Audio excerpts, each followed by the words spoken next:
Добрый день, уважаемые подписчики. Меня зовут Калжан Аргимбай. Я банкир Банка развития Казахстана по направлению экспортных операций. Мы подошли к последнему этапу рассмотрения заявок банковской экспертизы. Сегодня вы узнаете, что предоставляет данный этап, какие документы нужно предоставить и возможно ли сокращение сроков и какие ошибки необходимо избежать на последнем этапе. Итак, давайте начнем.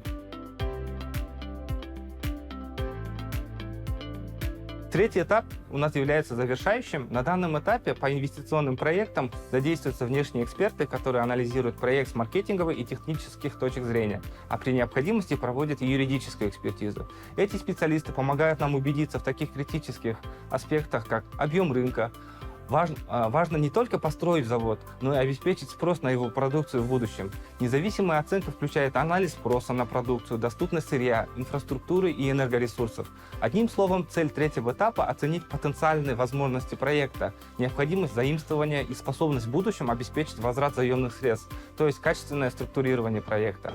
Важно отметить, что на данном этапе клиент несет определенные финансовые расходы на привлечение внешних экспертиз, но эти затраты оправданы, поскольку они обеспечивают многостороннюю оценку целесообразности и реализуемости данного проекта.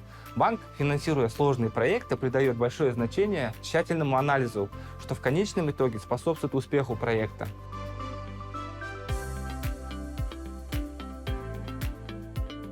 Давайте теперь поговорим о каких документах необходимых для предоставления наш банк. Для инвестиционных проектов в первую очередь нужно будет подготовить все необходимые документы на имущество, которое будет выступать в качестве залога. Вам нужны договоры на поставку товаров, работ и услуг, которые будут финансироваться за счет кредитов от банка. Обеспечьте наличие договоров на сырье, необходимое для вашего проекта. Нужно будет заказать независимую оценку для определения стоимости залога, соответствующую техническому заданию банка. Нужно будет получить внешние оценки, которые анализируют рыночные и технические аспекты вашего проекта. А теперь для экспортных операций. В первую очередь нужно будет предоставить экспортные контракты, что убедитесь, что у вас есть все необходимые контракты. Также нужно будет подготовить финансовую модель и бизнес-план. Нужно будет подготовить все требуемые документы, подтверждающие ваше обеспечение. Также нужно будет предоставить финансовую отчетность за последние 3 года. Соберите необходимые банковские справки и учредительные документы. Вы можете ознакомиться с полным перечнем требуемых документов на нашем корпоративном сайте банка. Это поможет вам лучше подготовиться к успешной реализации вашего проекта.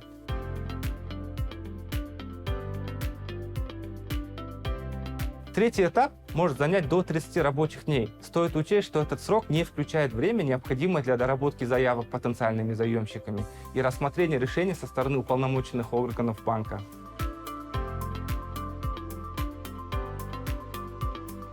Качественно проработанный проект со стороны клиента значительно увеличивает шансы получить кредит и сокращает сроки рассмотрения. Если клиент готов ответить на любой вопрос банка по проекту, это значительно улучшает его перспективы. К нам на рассмотрение поступает большое количество заявок, однако доработанных, продуманных проектов единицы.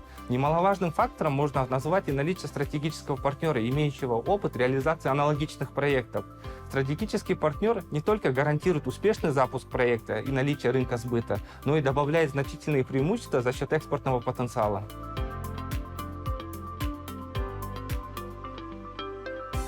Заявки на кредит могут быть отклонены по различным причинам. Наиболее часто банк отказывает из-за несоответствия требованиям или не предоставления всех необходимых документов. Иногда клиенты сами отзывают свои заявки, осознавая в процессе совместного анализа с банком, что их проект требует доработки. Это заставляет их уделить внимание таким аспектам, как доступность сырья, инфраструктуры и энергоресурсов, а также рынка сбыта, чтобы в дальнейшем продать свою обновленную продукцию. В некоторых случаях потенциальные клиенты приходят к нам только с идеей проекта. В таких случаях мы просим их тщательно проработать проект, чтобы не было никаких пробелов. Нам важно, чтобы они были заинтересованы в быстрой реализации проекта. На нашем сайте KDB.KZ доступны все необходимые формы и подробная информация о процессе рассмотрения. Это способствует прозрачности процедуры и облегчает клиентам подготовку к реализации их проектов. Благодаря более чем 20-летнему опыту и обширной базе проектов, наши сотрудники точно знают, на что особенно стоит обратить внимание, чтобы избежать проблем с проектом и улучшить его шансы на успешное одобрение. Мы рассказали вам сегодня о 3 этапах, по которым Банк развития Казахстана рассматривает заявки. Если у вас возникнут вопросы или вы хотите обсудить свои идеи, обращайтесь к нашим банкирам. Информация для связи с ними доступна на нашем корпоративном сайте. Мы с нетерпением ждем ваши амбициозные проекты, направленные на укрепление экономики и развитие промышленности Казахстана. Вместе мы превратим вашу концепцию на бумаге в успешный реализованный проект.